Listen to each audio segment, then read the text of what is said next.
E aí pessoal, tudo bem? Bem-vindos aí ao Som Mais Enem. Espero que gostem dessa aula de vírus 1 e não esqueçam de curtir a nossa página, curtir a aula e compartilhar no Facebook. Vamos com tudo. O que a gente vai ver nessa aula de hoje? A gente vai estar vendo o que é um vírus, como é que é a estrutura viral e como que se dá o metabolismo viral dentro da sua célula-alvo. O que é uma célula-alvo? Isso é um termo importante. Uma célula-alvo é a célula que o vírus vai estar invadindo, uma célula específica que o vírus vai estar invadindo para terminar assim o seu ciclo reprodutivo e conseguir gerar novos indivíduos. Mas afinal, o que é um vírus? Um vírus é um agente infeccioso microscópico, muito pequeno, bem menor do que uma bactéria, então é pequeno mesmo. E esses vírus, eles devem ser obrigatoriamente parasitas intracelulares. Isso é uma coisa muito importante. O que significa isso? Um vírus ele sempre tem que invadir uma célula para conseguir usar nutrientes dela e criar novos exemplares virais. Mas afinal, os vírus são seres vivos ou não são seres vivos? Todo mundo pergunta isso. Eles são seres vivos? Não são seres vivos? Existem duas frentes, né? Uma frente defende que eles são seres vivos, a outra frente defende que não são seres vivos. Mas obviamente cada frente tem a sua justificativa. A frente que defende que não são seres vivos se baseia nas seguintes características. Primeira coisa, os vírus eles são acelulares. O que significa isso? Eles não têm célula. E para ser considerado um ser vivo, no mínimo esse ser tem que ser unicelular, ou seja, no mínimo tem que ter uma célula. Além do fato dos vírus não terem célula, eles também não têm ribossomos, que é uma organela que faz proteína. Então os vírus não são capazes de fazer proteínas sozinhos. Eles não têm metabolismo próprio. Então eles não tiram do meio ambiente nutrientes, não sintetizam proteínas sozinhos, então não conseguem se reproduzir sozinhos. Por isso que eles não são considerados seres vivos por essa frente.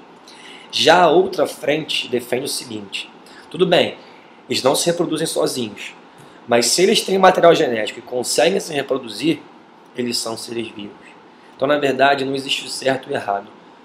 O que é o certo? O certo é a gente saber as duas coisas e conseguir numa questão detectar o que está sendo pedido e chegar até a resposta certa.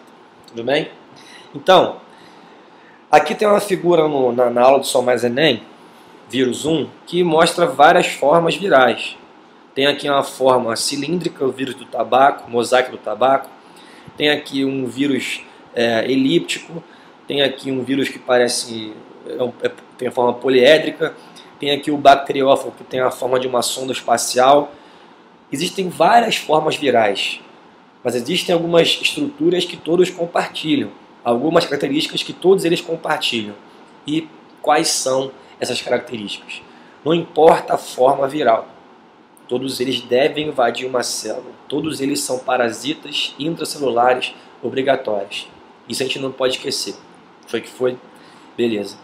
Outra coisa importante é que todos os vírus têm um material genético. Mas eles podem ter duas classificações básicas. Ou eles são DNA vírus, então eles têm DNA como material genético, ou eles são RNA vírus, eles têm RNA como material genético. Vamos olhar aqui uma estrutura do bacteriófago. É um vírus que tem DNA, então ele é um adenovírus.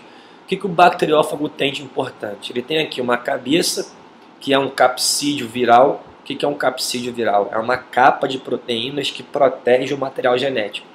Se a gente olhar aqui nessa figura, a gente vê que o DNA está aqui dentro. E essa cabeça, que é o capsídeo, está envolvendo esse DNA. Ele tem aqui um pescoço, né, que está descendo o capsídeo. Aqui ele tem, na base desse colar, peças de fixação. Parecem umas perninhas, né? Mas na verdade são as peças de fixação. Como o nome está dizendo, qual é a função das peças de fixação? Se fixar. Beleza, mas se fixar onde?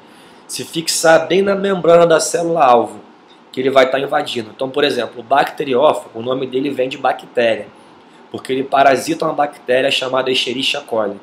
Então esse vírus ele vem, reconhece a célula-alvo através das peças de fixação, se fixa na membrana e coloca o seu DNA dentro dessa célula.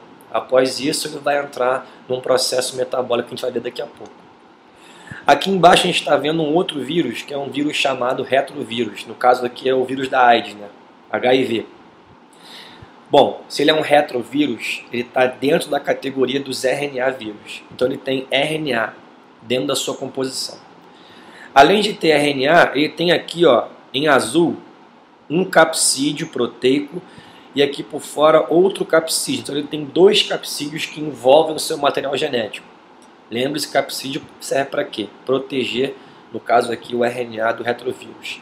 Bom, ele também tem duas enzimas importantes aqui dentro. Uma se chama transcriptase reversa e a outra se chama DNA integrase. A gente não vai entrar em detalhes hoje sobre a função de cada enzima dessa, porque senão a gente vai perder o foco dessa aula.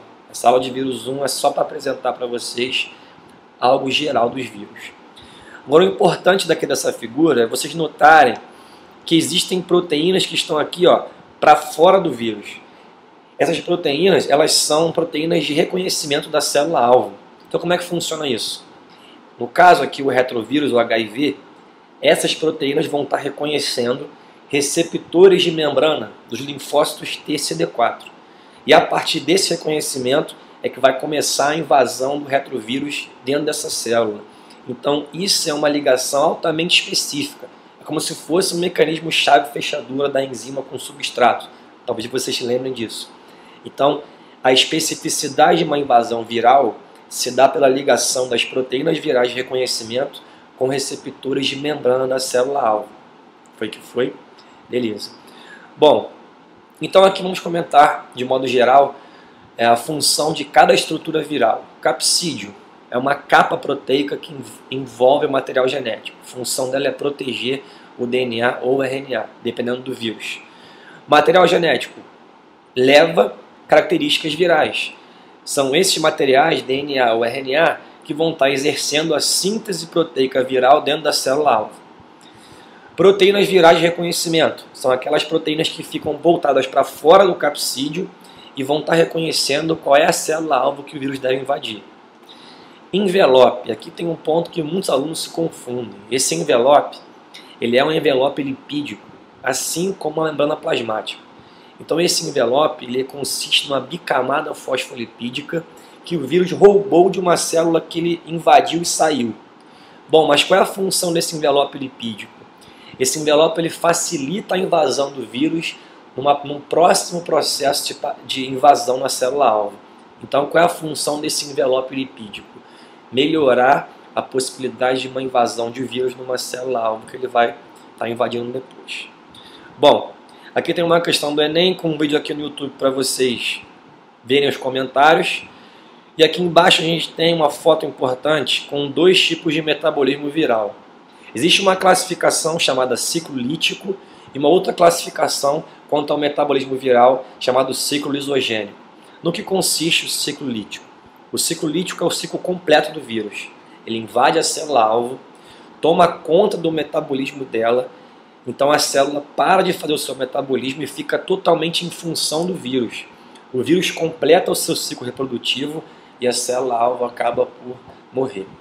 Já o ciclo lisogênico, ele acontece quando um vírus coloca o seu DNA no DNA celular ou invade a célula e coloca o seu genoma no DNA celular.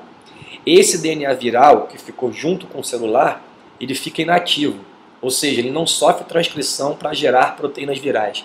Então a célula continua funcionando normal, ela faz seu próprio metabolismo, muitas vezes chega a se dividir e multiplica esse genoma viral e vai se dividindo e multiplicando.